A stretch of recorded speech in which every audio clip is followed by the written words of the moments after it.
ये दावा है 7 लाख वोट लेने का, जिसको हमारे 7,000 वॉलेंटियर लड़ रहे हैं पूरे लोकसभा में, और जिनको मिशन 101 हमने दिया हुआ है, एक आदमी 101 वोट डलवाने का काम करेगा।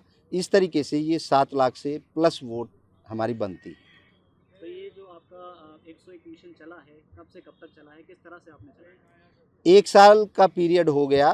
पहले हमने 200 लोगों को अपने मिशन में जोड़ा और हर व्यक्ति की ड्यूटी लगाई कि वो 35 लोगों की एक हमारी मीटिंग कराए, जो गुप्त रूप से मीटिंग कराए। किसी की भी पहचान हम ओपन नहीं करेंगे, और वो राजनीतिक पार्टियों में रह कर के ही उन्हीं नेताओं के साथ घूमेंगे फिरेंगे, उनके स्टेजों पर रहेंगे, और जब वोट डालने का टाइम आएगा तो वो वोट हमारे उसमें डालेंगे। स्वामी जी, क्या लग रहा है? ये डस्टबिन का चिन्ह लिया है, क्यों ऐसा किया हुआ जो डस्टबिन का चिन्ह?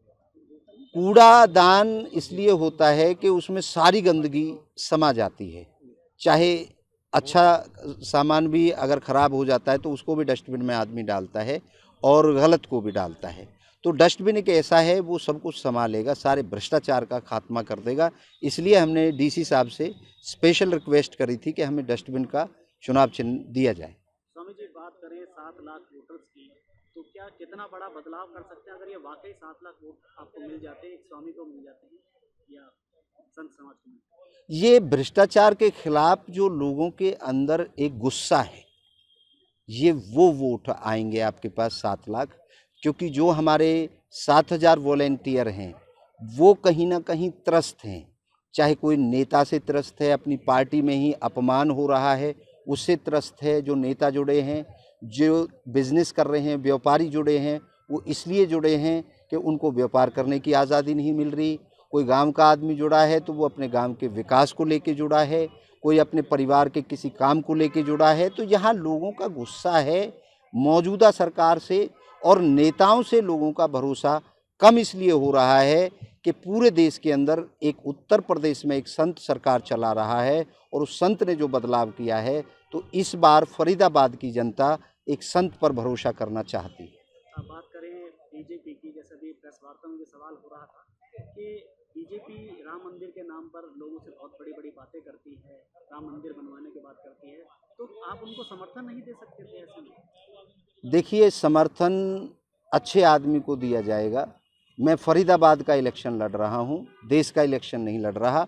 और फरीदाबाद में ये सारी जनता को पता है पिछले 10 साल के अंदर कितना विकास हुआ है और कितना विनाश हुआ है, ये सबको पता है। कितने सूत्रीय मांगों को लेकर जो है इस बार जो मुद्दों को लेकर आप इस बार चुनाव में उतरे? 21 सूत्र हैं हमारे, 21 जिनको मैनिफेस्टो कहते हैं वो हैं, और उनको लेकर के हम जो मूलभूत सुविधाएं हैं लोगों की, उनको हम पब्लिक से लेकर के और उस पब्लिक के काम करने को लेकर के 21 जो हमारे सूत्र हैं वो हमने आपको। महाराज जी, देश के अंदर जो संप्रदाय को लेकर, अलग अलग संप्रदाय है, अलग अलग वर्ग को लेकर जो बीजेपी राजनीति कर रही है देश भर में, तो देश के अंदर कहीं ना कहीं कुछ समाजों के अंदर फूट आ रही है, दंगे होने की भी संभावना कई जगह हुई भी है और बन भी रही है। तो ये कौन सी राजनीति हो रही है बीजेपी? ये राजनेता हैं, हम नेता नहीं हैं, हम संत हैं। इनको पता होता है कैसे ध्रुवीकरण वोटों का किया जाए। हमारी तो सीधी सट बात होती है, सीधा कह देते हैं। संत का तो आशीर्वाद सीधा जाता है, भला आदमी भी जाता है संत के दरवाजे और बुरा आदमी भी जाता है। तो हम तो आशीर्वाद देना जानते हैं और समस्याओं का निवारण करना जानते हैं। राजनेता क्या करते हैं, कितना झूठ बोलते हैं। और अभी किसी आदमी ने मुझे बताया कि यहाँ के राजनेता तो दावा कर रहे हैं कि हम जीतेंगे और ऐसे ऐसे जीतेंगे वगैरह वगैरह। तो अच्छी बात है, जनता अपने आप बता देगी, क्योंकि खेल वोटों से होना है। ये हवाबाजी ढकोसलेबाजी लोग सुन रहे हैं, और ये किसी भी बड़ी पार्टी की बात हो, चाहे कांग्रेस एक बार सत्ता में पूर्ण तरीके से 10 साल काम किया और जनता ने पटक दिया नीचे, और बीजेपी को भी 10 साल हो गए। अगर बीजेपी सही काम नहीं करेगी तो बीजेपी को भी पटक देगी। टक्कर किससे मार रहे हैं पार्टी सामने है? मेरी टक्कर किसी से नहीं है, मेरी टक्कर अपने आप से है। मेरे जो 7,000 वॉलेंटियर हैं वो अपना काम कर रहे हैं। अगर 7 लाख में जीत मिलती है तो उनको जीत मिलेगी, अगर 7 लाख लेने वाला हारता है तो हारेगा। सीधी सी बात है।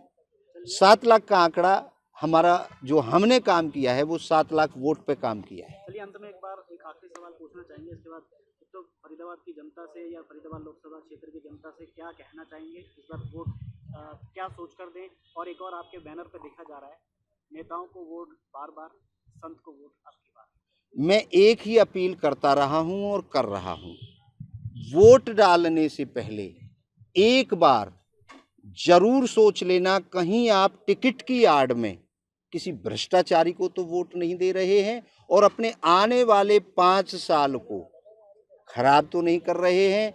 वोट डालने की जिम्मेदारी आपकी है, वोट आपको डालनी है। अपनी वोट को सोच समझ करके दें, जो आपको अच्छा लगे, जो आपको लगे कि ये फरीदाबाद का सुधार कर सकता है, उसको वोट दें। मैं तो यही अपील करूंगा सभी से।